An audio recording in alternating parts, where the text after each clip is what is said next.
আলু কেটে রেখেছি, কুমড়ো কেটে রেখেছি, টমেটো কেটেছি, একটা কাঁচা লঙ্কা কেটেছি, আর কুমড়োতে বাদাম দেব, বাদাম ভেজে রেখেছি।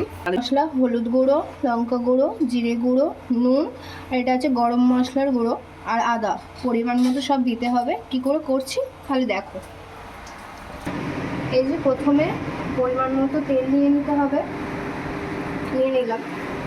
তারপর তেলটা উষ্ণ গরম হবে, একটি কাঁচা লঙ্কা দিয়ে দিলাম,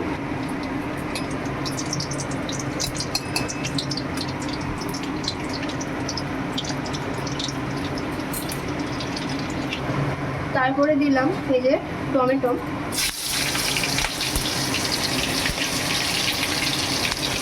গ্যাসের ফ্লেমটা লো করে দিতে হবে। তারপর দিয়ে দিচ্ছি এই যে কুমড়ো আর আলু। টমেটোটা মোটামুটি ভাজা হয়ে গেছে, কুমড়ো আলুটা দিয়ে দেবো।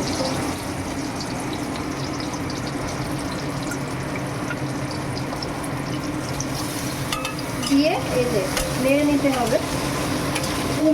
কুমড়োটাকে যখন কুমড়োর রঙটা আসবে লাল, তখন দেখবেন যে কুমড়োটা ভাজা হয়ে গেছে। হ্যাঁ, এই যে কুমড়োটা ভাজা হচ্ছে, আর আমি বাদামগুলো ভেজে নিয়েছিলাম।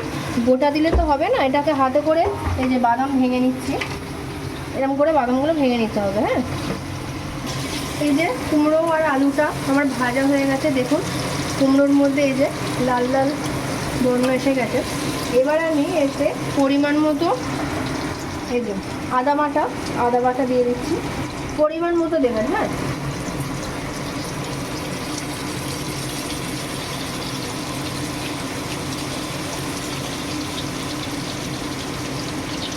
হ্যাঁ, গ্যাসটা কিন্তু হালকা আঁচে করবেন। হ্যাঁ, এরপর আমি দিলাম পরিমাণ মতো নুন দেবেন, পরিমাণ মতো দেবেন, তারপরে লাস্টে দেখে তারপরে আবার দেবেন। তারপরে দিলাম পরিমাণ মতো হলুদ গুঁড়ো,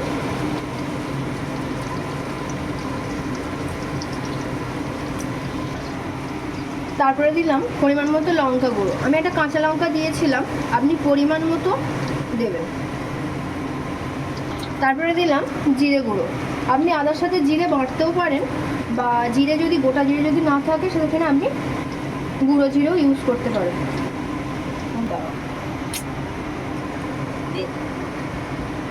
তারপরে পরিমাণ মতো আমি গরম মশলাটা এখনই দিই, পরে অল্প দিই, কিন্তু এখনই দিয়ে আমি নাড়ি। এবার কুমড়োর সাথে এই মশলাটাকে ভালো করে মিক্স করতে হবে। গ্যাসের ফ্লেমটা একটু জোরে দিতে হবে। মশলাটা কিন্তু ভালো করে কষতে হবে। হ্যাঁ, 5-7 মিনিট ভালো করে কষতে হবে, যাতে মশলার যে গন্ধটা সেটা যেন না থাকে। ভালো করে কষে নিতে হবে। এই যে আমি মশলাটা দিয়ে ভালো করে কষিয়ে নিয়েছি, দেখুন কালারটা ঠিক এরকম একটু কালচে কালচে ভাব এসে যাবে। এই যে দেখুন, এরপরে আমি পরিমাণ মতো জল দেব। এই যে জল দিয়ে নিচ্ছি, পরিমাণ মতো দেব, যাতে আলুটা কুমড়োটা দুটোই সেদ্ধ হয়।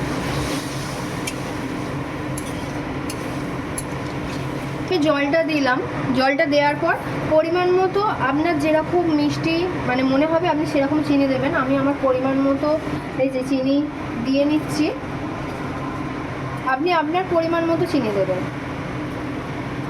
তারপর ওই যে বাদামগুলো ভাজা যে বাদাম ছিল, সেই বাদামগুলো আমি এর উপরে ছড়িয়ে দেব। দিয়ে এটা আপনি ঢাকা দিয়ে 5 থেকে 7 মিনিট পর রাখবেন। তারপরে খুলবে, দেখবেন আপনার আলু কুমড়ো দুটোই সেদ্ধ হয়ে গেছে। আমি এখন 5 থেকে 7 মিনিট চাপা দিয়ে রাখবো।